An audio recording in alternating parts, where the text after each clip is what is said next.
Aujourd'hui, le 31 août 2024. Première lecture. Ce qu'il y a de faible dans le monde, voilà ce que Dieu a choisi. Lecture de la première lettre de Saint Paul apôtre aux Corinthiens. Frères, vous qui avez été appelés par Dieu, regardez bien. Parmi vous, il n'y a pas beaucoup de sages aux yeux des hommes, ni de gens puissants ou de haute naissance. Au contraire, ce qu'il y a de fou dans le monde. Voilà ce que Dieu a choisi. Pour couvrir de confusion les sages. Ce qu'il y a de faible dans le monde. Voilà ce que Dieu a choisi. Pour couvrir de confusion ce qui est fort. Ce qui est d'origine modeste, méprisé dans le monde. Ce qui n'est pas. Voilà ce que Dieu a choisi. Pour réduire à rien ce qui est. Ainsi aucun être de chair ne pourra s'enorgueillir devant Dieu. C'est grâce à Dieu, en effet, que vous êtes dans le Christ Jésus. Lui qui est devenu pour nous sagesse venant de Dieu. Justice, sanctification, rédemption. Ainsi, comme il est écrit. Celui qui veut être fier. Qu'il mette sa fierté dans le Seigneur. Parole du Seigneur. Nous rendons grâce à Dieu. Psaume. Heureux le peuple. Que le Seigneur s'est choisi pour domaine.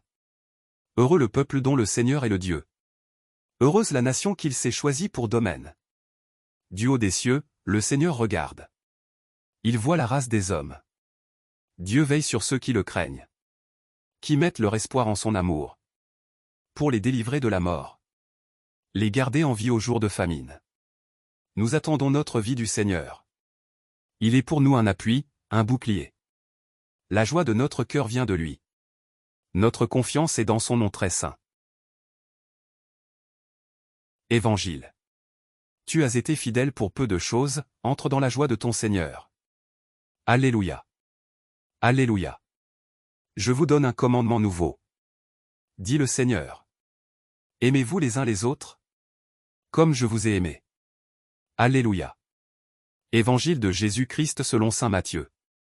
En ce temps-là, Jésus disait à ses disciples cette parabole. Un homme qui partait en voyage appela ses serviteurs et leur confia ses biens. À l'un il remit une somme de 5 talents. À un autre 2 talents. Au troisième un seul talent. À chacun selon ses capacités. Puis il partit.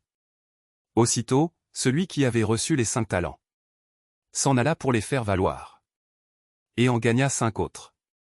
De même, celui qui avait reçu 2 talents en gagna 2 autres. Mais celui qui n'en avait reçu qu'un alla creuser la terre et cacha l'argent de son maître. Longtemps après, le maître de ses serviteurs revint. Et il leur demanda des comptes. Celui qui avait reçu 5 talents s'approcha, présenta 5 autres talents. Et dit, Seigneur, tu m'as confié 5 talents. Voilà, j'en ai gagné 5 autres. Son maître lui déclara. Très bien, serviteur bon et fidèle. Tu as été fidèle pour peu de choses. Je t'en confierai beaucoup. Entre dans la joie de ton Seigneur.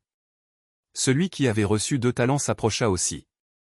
Et dit, Seigneur, tu m'as confié 2 talents. Voilà, j'en ai gagné 2 autres. Son maître lui déclara. Très bien, serviteur bon et fidèle. Tu as été fidèle pour peu de choses. Je t'en confierai beaucoup. Entre dans la joie de ton Seigneur. Celui qui avait reçu un seul talent s'approcha aussi. Et dit, Seigneur, je savais que tu es un homme dur. Tu moissonnes là où tu n'as pas semé. Tu ramasses là où tu n'as pas répandu le grain. J'ai eu peur, et je suis allé cacher ton talent dans la terre. Le voici. Tu as ce qui t'appartient. Son maître lui répliqua. Serviteur mauvais et paresseux. Tu savais que je moissonne là où je n'ai pas semé. Que je ramasse le grain là où je ne l'ai pas répandu. Alors, il fallait placer mon argent à la banque. Et, à mon retour, je l'aurais retrouvé avec les intérêts. Enlevez-lui donc son talent. Et donnez-le à celui qui en a 10.